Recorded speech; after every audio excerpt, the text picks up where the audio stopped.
Okay everybody, so James Makes back at it again. Got my dust mask on, getting ready to do some concrete work. Gonna spray it into my molds here.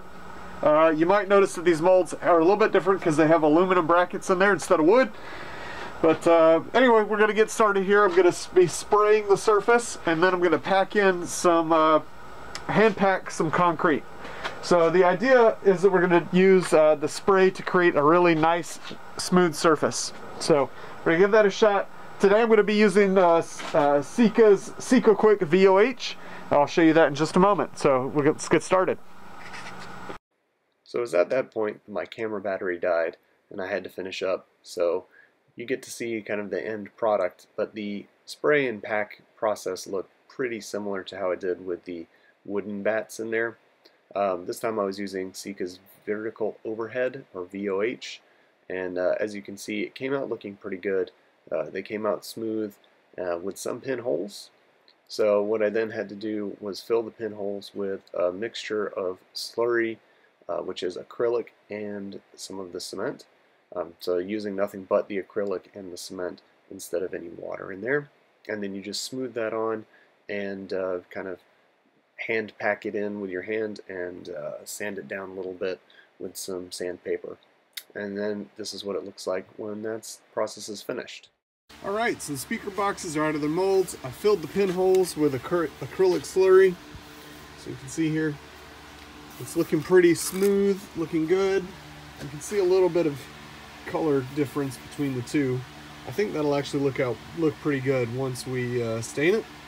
So the next step is that I'm going to polish these guys down. But first, I'm going to clean up a little bit. It's a mess in here. So, got some projects to work on. To get cleaned up, and then we'll go outside and we'll do some we'll go outside and we'll do a little bit of polishing. So here's my setup. I just took my cement mixing trough and filled that with some water, and I'm using a bucket of clean water that you see down below, and then I'm putting the speaker box in the trough, and I'm using my dual action sander grinder thing with some diamond abrasive pads for finishing concrete. Okay, so now I'm going to start grinding the surfaces of the speaker box here.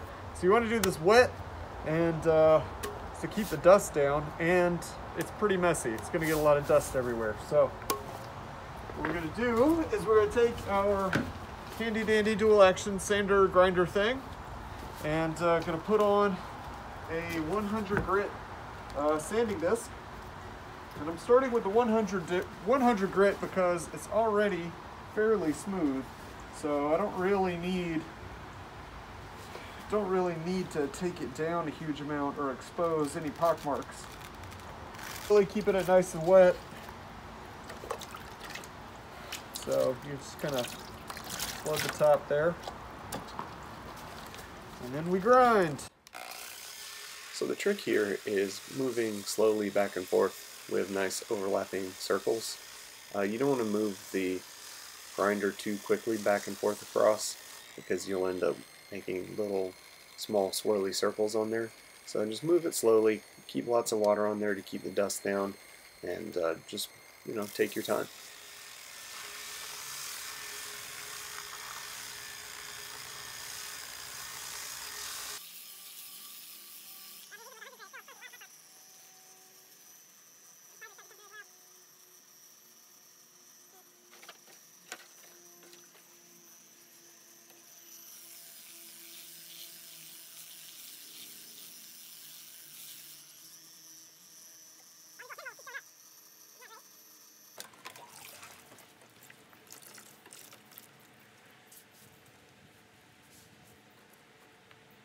Pinholes are showing up like, there we go.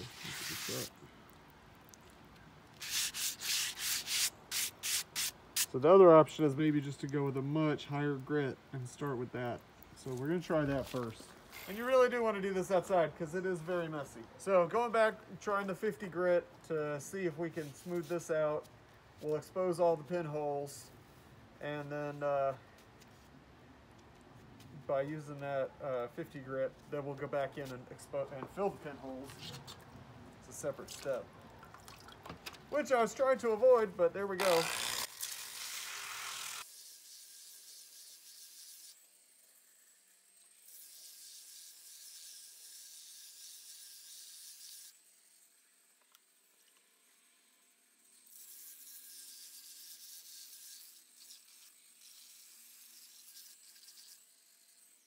That 50 grit really chews through the concrete.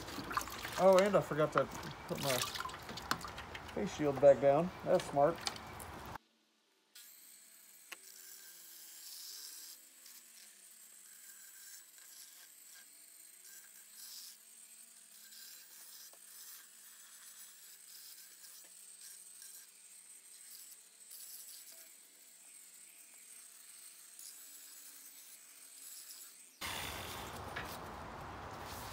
All right, well, here's hoping that I know what I'm doing, because I've taken it down to 50 now, so.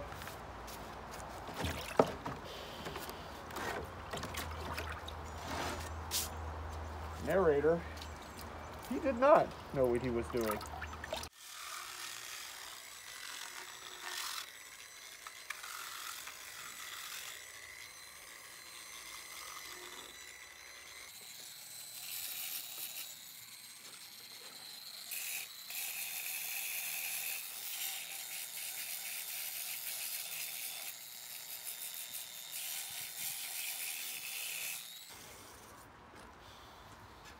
That 50 grit is incredibly aggressive.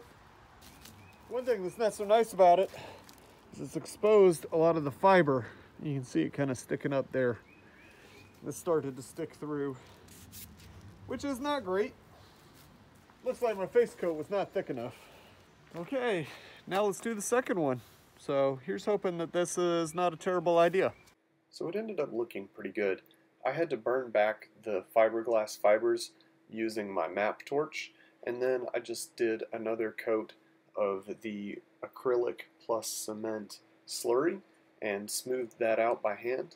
Went back with a 100 grit sanding disc, and then 200, and then all the way up to 400, just to get a really nice smooth finish so that I could do the floor stain that comes on after.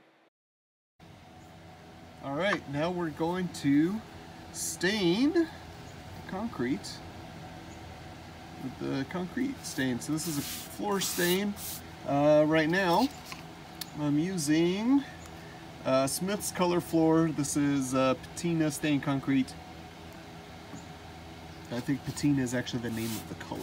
So it's a water-based stain, or you mix it with water and then you paint it on your concrete. So we're going to come back to this after I'm done in couple hours and maybe give it another coat. We'll see how it goes.